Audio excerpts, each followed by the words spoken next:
This is VOA News. Via remote, I'm Diane Roberts. Plans to evacuate civilians from a besieged port city in Ukraine collapsed Sunday for the second time, along with an expected Russian ceasefire, Ukrainian officials said as they tried to persuade Russia to agree on terms for safely getting residents out of areas under fire near Ukraine's capital. Residents expected to leave the port city of Mariupol during a 10 a.m. to 9 p.m. local ceasefire, Ukrainian military authorities said earlier in the day. An Interior Ministry advisor said the planned evacuations were halted because of an ongoing assault by Russian troops. The presidents of Turkey and France, as well as Pope Francis, appealed to Russian President Vladimir Putin to negotiate to end the conflict. Ukrainian President Volodymyr Zelensky has removed his call for the world to impose a no-fly zone. AP correspondent Ben Thomas reports. Impose a no-fly zone to date, and Secretary of State Antony Blinken tells NBC's Meet the Press President Biden has been clear U.S. forces will not engage in direct conflict. American planes flying against Russian planes, or our soldiers on the ground in Ukraine, because for everything we're doing for Ukraine, the president also has a responsibility to not get us into a direct conflict, a direct war with Russia, a nuclear power, and risk a war that expands. If no-fly zone, Zelensky appealed for planes. Blinken says the possibility of Poland doing that is being discussed. If it chooses to send the MiGs and the Su planes that it has to Ukraine, how we can help by backfilling what they're giving. Russia's defense ministry is warning Ukraine's neighbors against hosting Ukrainian warplanes, saying that could make them part of the conflict. I'm Ben Thomas. This is VOA News.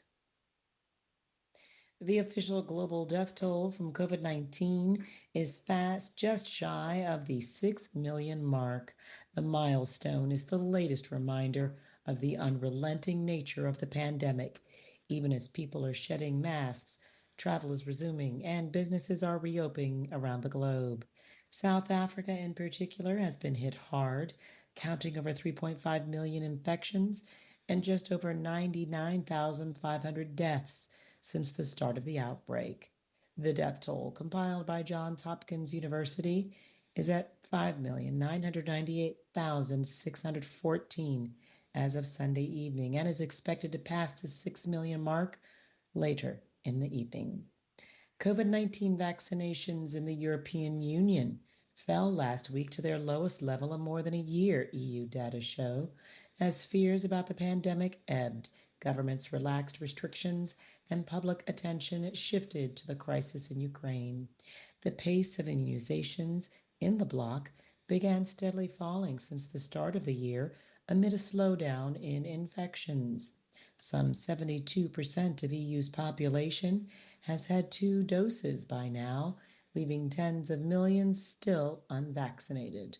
Belgium will remove almost all its coronavirus restrictions starting Monday, ending a requirement to wear masks in almost all places and scrapping the need to show a COVID-19 pass for indoor venues from cafes to sports halls. Prime Minister Alexander De Croo said the major easing of measures has come almost exactly 2 years since the pandemic first struck the country, which is home to NATO and EU institutions. In the United States, President Joe Biden's administration can continue to rapidly expel migrant families caught crossing the U.S.-Mexico border, but should not send them anywhere they could be persecuted or tortured, a federal appeals court has ruled. The ruling by a 3-judge panel of the U.S. Court of Appeals for the District of Columbia Circuit lets the government keep in place restrictions first implemented under Democrat Biden's Republican predecessor, Donald Trump, in the early stages of the COVID-19 pandemic. Over 100 Rohingya refugees from Myanmar arrived by boat on the shores of Indonesia's Aceh province in the early hours of Sunday, an NGO group at the scene said. Authorities were unsure for how long the 114 refugees, including 35 children, had been at sea, but some needed medical assistance when they arrived, a volunteer told reporters. Via remote, Diane Roberts, VOA.